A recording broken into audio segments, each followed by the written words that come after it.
Hello and good afternoon everyone. You are watching our Thursday update from Amara Media Corporation English, broadcasting live from the regional capital, Bahar Dar, Ethiopia. And I am Johannes Lijalem with the news. Ethiopia's diplomatic effort has brought tangible results, particularly in the return of heritage and antiquities looted by foreign actors. The United Kingdom, Westminster Abbey agrees in principle to return the sacred tablet, the replica of the Ark of the Covenant, to Ethiopia. British forces looted it at the Battle of Magdala in 1868. Modo Muliye has compiled this report. England's Westminster Abbey has agreed in principle to returning a sacred tablet Orthodox Tewahedo Church, igniting a debate around restitution claims made by the East African nation. As to The Guardian, the tablet, which features a carved inscription that symbolically represented the Ark of the Covenant and the Ten Commandments, has been at the Westminster Abbey since it was looted by the British forces during the Battle of Magdala in 1868. And the Ark of the Covenant could now begin its journey back to Ethiopia.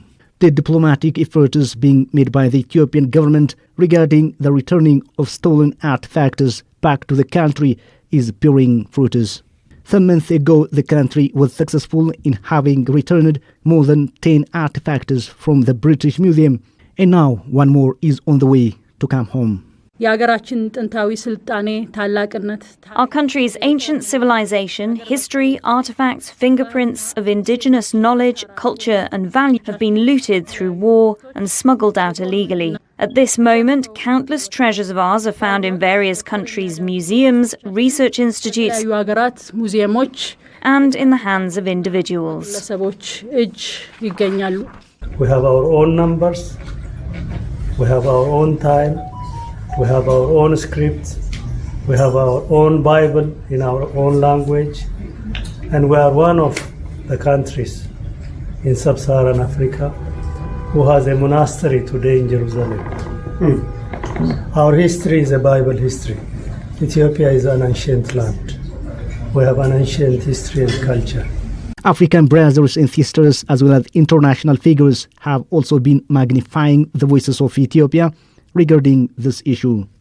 Why are we here? We're here because history matters. We're here because truth matters. The truth is that these items and the tableau were looted. They were stolen. They were seized by force. That is the truth. That is why they are in the British Museum. I mean, if you've ever been to Ethiopia, you will physically see what these objects mean to Christians in that country. Relationships that cross boundaries of race, that cross boundaries of nations, that cross all boundaries.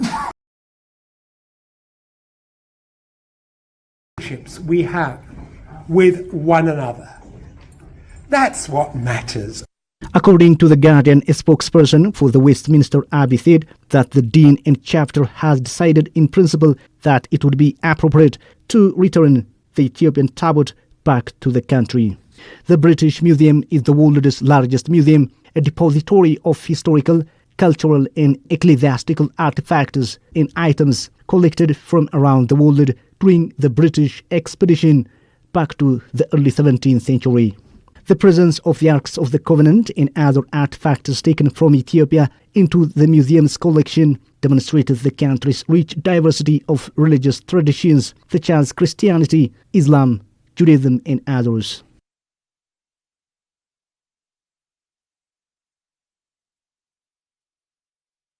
Diplomats attending the 37th African Union Summit said that Africa needs healthy and knowledgeable citizens to achieve its short and long-term development plans.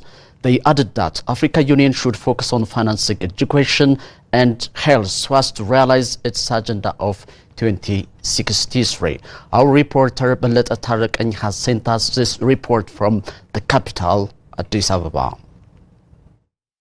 Education which fits to the 21st century for Africa was the theme of the 37th organization of the Assembly of the Head of State and Government of the African Union. Delivering quality education to all Africans is among the fundamentals to achieve the agenda of United States of Africa or Unifying Africa in 2063. Nonetheless, lack of peace and stability as well as rise and spread of disease are causing a significant discomfort in quality and accessibility of education. Diplomats attending the summit state that Africa should focus on creating a healthy and knowledgeable citizen in order to achieve its short and long-term development plans. Education and the strategy for education should go hand in hand with food security, with health systems, and so on. And the little that we have, we can put together to support education systems. We have seen in countries, for instance, like in Kenya, where because of the food program that the governments have put in place, more students are coming to school, because they even get better opportunities for feeding in school than at home.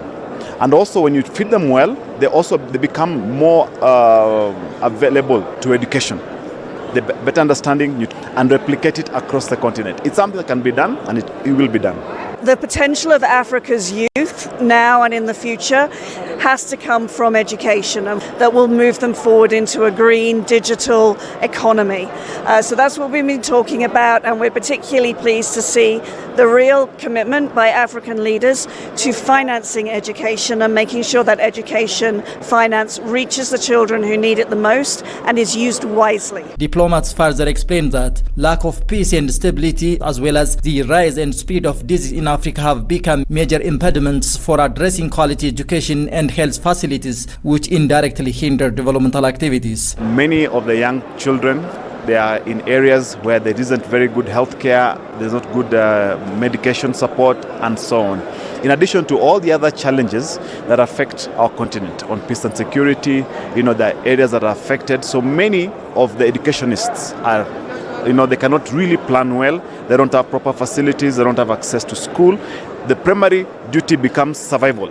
And that's a big challenge for us. It has a huge impact, and particularly because conflict then leads to people feeling unsafe around sending their children to school, people having to move to go to safer places, and the education cannot always keep up with that conflict. And it's really important that we do not leave those children behind, because they're in many ways they're the ones that need it most, because education has it can overcome some of the trauma of conflict. Particularly societies that have inequitable access to education are more likely to fall back into conflict. They explained that education has to be greatly financed, and the culture of resolving disputes through dialogue has to be promoted to succeed the goal. Peace and security is absolutely critical. And in any place, without that, you cannot do any programs for development, and of course, no education. We need to guarantee the teachers who are training. We need to guarantee students' peace. We need to ensure that we can build facilities. And without peace and security program on the ground, a lot is being done, but more can still be done. I think we need to move forward. First of all, I'm talking about domestic financing, is maintaining, protecting the domestic financing for education. You need continued innovative and new financing mechanisms, which are African and supported by the international community, including ourselves. What I would advise is to further engage in a political dialogue when it comes to the implementation of electoral democracies, which I think is still the less evil system that humankind has adopted so far when it comes to contributing to sustainable development and sharing of wealth between the population of a given country. The 37th African Union Summit, which was attended by more than 8,000 guests in 49 countries, ended in peace and success, according to the information gained from the Ministry of Foreign Affairs. The Africa Union Commission Chair Musa Faki Mohammed has laid a cornerstone for the construction of state-of-the-art laboratory complex in Bishoftu town of Ethiopia at the African Union Pan-Veterinary Vaccine Center. Burhan Workanach has the details. It was indicated during groundbreaking ceremony held that the laboratory will be constructed for $56 million on 3.9 hectares of land within 3 years. The event is a pivotal moment in African Union Pan-Veterinary Vaccine Center's journey as it embarks on the construction of a new laboratory complex with the full support of the United States of America Defense Threat Reduction Agency, according to a statement issued by the African national standards on biosafety and biosecurity, but will also empower the center to fulfill its mandate more effectively. African Union Commissioner for Agriculture, Rural Development, Blue Economy and Sustainable Environment, Ambassador Joseph Sako, Ethiopia's Ministry of Agriculture, Girma Mente, Director of United States of America Defense Threat Reduction Agency, Pope and other invited guests have attended the groundbreaking ceremony. Chairperson of the African Union Commission, Musa Faki Mahamat, said on the occasion described the groundbreaking ceremony as an important milestone that would further strengthen the cooperation between the African Union and America. Mahamat stated that the new laboratory will enable Africa to employ its own way of preventing and controlling various animal diseases for its service as a facilitator of technology transfer and center of excellence. Today's laying of the foundation stone for the construction of the new laboratory complex of AU PANVAC with the support of the U.S. Defense Threat Reduction Agency marks an important milestone. Agriculture Minister Girma Mente, for his part, said the government of Ethiopia has given a great deal of priority to livestock sector through its national program being implemented under the Bounty of the Basket, Yelema Trufat, initiated by Prime Minister Abiy Ahmed, focusing on the improvements of dairy, poultry, egg, honey, fish and meat production. The minister also revealed that Ethiopia has been engaged in the production of more than 20 types of vaccines to prevent and control the various animal diseases. The country has already commenced exporting some of these vaccines to African nations. Livestock production in Ethiopia is affected by several factors, where animal disease is among the major one. In this regard, prevention and control of animal disease outbreaks through vaccination is a priority, where Ethiopia spends about hundreds of millions of per annually for this purpose.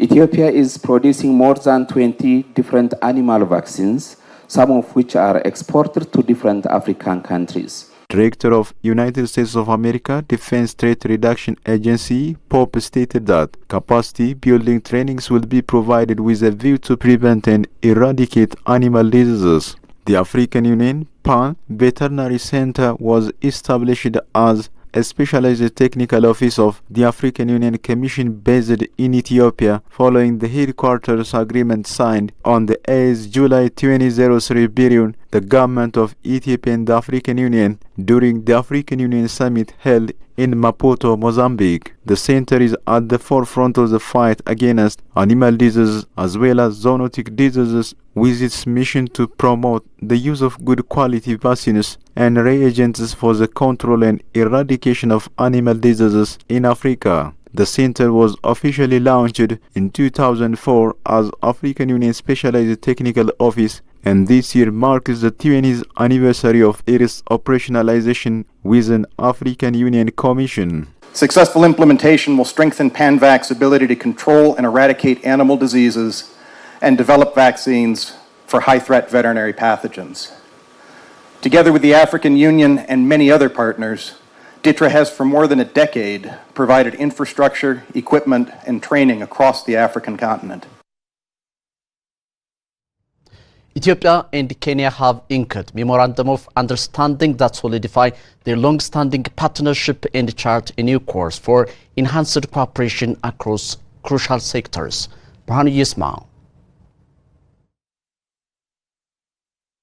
In a ceremony marking a renewed commitment, the two sides signed memoranda at the conclusion of the 36th meeting of the Ethiopia-Kenya Joint Ministerial Commission. The Memorandum of Understanding encompasses three key pillars: foreign affairs and security, economy, trade, and social affairs. Foreign Minister Taye Atsqeselase highlighted on the occasion the need for a united front against threats, emphasizing the importance of addressing common challenges such as terrorism, violent extremism, human trafficking, unemployment, climate change, and pandemics through joint efforts and cooperation.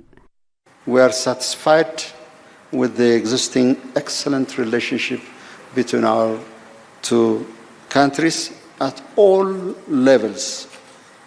The GMC meeting was successful as it evaluates the implementation of various agreements signed before, and we are also pleased to announce the signing of a new memorandum of understanding in a number of various sectors in tourism, wildlife, civil services, mining, legal matters, and etc.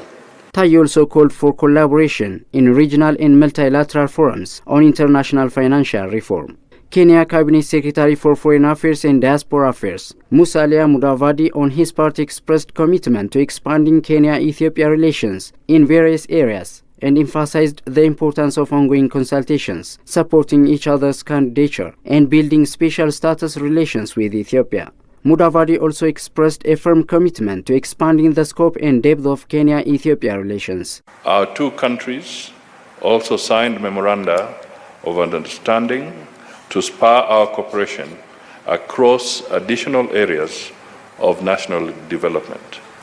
These include tourism, wildlife, culture, the blue economy, correctional services, petroleum, and capacity building in public service. The relevant entities of our two sides are urged to set the frameworks for the full implementation of these arrangements for the benefit of the peoples of our two countries. We are confident that Kenya and Ethiopia will continue to consult and support each other on various matters of regional, continental, and international importance. The 36th Ethiopia-Kenya Joint Ministerial Commission has expressed satisfaction with the excellent relationship between the two countries and reviewed the status of bilateral relations. Both countries acknowledged the need for their commitment to peace, development, and prosperity in the region. The signing of the Memorandum of Understandings in various areas is expected to pave the way for increased cooperation, mutual understanding, and shared progress between Ethiopia and Kenya. It's also anticipated to foster good neighboring relations and set the stage for further collaboration. Ethiopia and Jordan have reaffirmed their commitment to strengthen cooperation in the tourism sector and further elevate the long-standing and historic relations. Tourism Minister Naisis Chali held discussions with Jordan Tourism and Antiquities Minister Mekram Mustafa Koisi. Naisis Chali said on the occasion that the discussion targets to strengthen the long-standing relations between the two countries, stating that Ethiopia and Jordan are linked by history, culture, and religion. She revealed that an agreement has been reached to continue this partnership in the tourism sector. The minister said that the two sides have agreed to cooperate in the tourism investment, destination promotion, tourism package and preparations, and capacity building.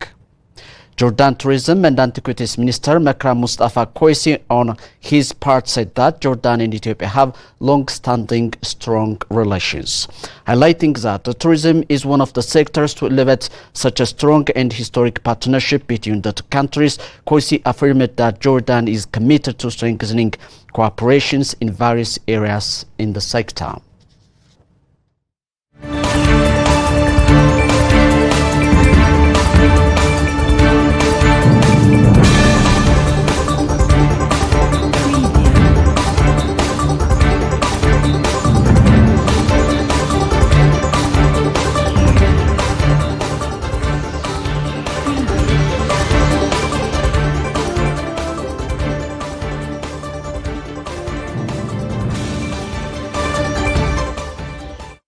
You are watching the news from Amara Media Corporation English as we proceed to news beyond the borders.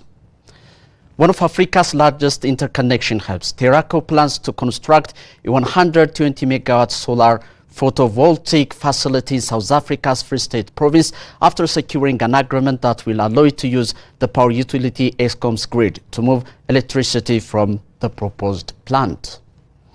Ameco announced on Wednesday that it plans to construct the plant got a boost this week after it secured a grid capacity allocation from Eskom, an agreement that would enable the company to wheel power from the utility-scale solar facility to its facilities across South Africa using Eskom and the municipal transmission and distribution systems. Ameco Chief Executive Nisdo said that this allocation is a significant step towards meeting our renewable energy ambitions and those of our clients. The company has partnered with Renewable Energy South Africa and Subsolar to develop a 120 megawatt solar photovoltaic plant. Nisdo described the agreement with Eskom as a welcome move, coming at a time when South Africa is facing electricity challenges marked by electricity outages for several hours a day in most areas. Nisdo said that this presents an incredible opportunity to meet the short and long-term renewable energy goals while adding additional power capacity to a generation of constrained grid. Ameco is one of Africa's leading data center infrastructure and service companies and forms a vital part of the continent's internet backbone. Africa Press Agency reports.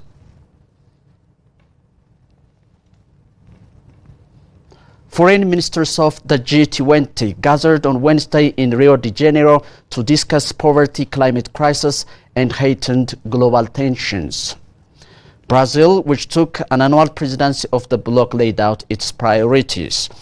It notably pushed for stronger representation of the developing nation in the global governance institutions and multilateral banks. Brazil Foreign Minister Mario Vieira, Brazil's presidency of the G20 focused on three main priorities: the fight against hunger, poverty, inequality, sustainable development in its economic, social, and environmental dimensions, and the reform of global governance. The meeting of top diplomats comes as the world's conflict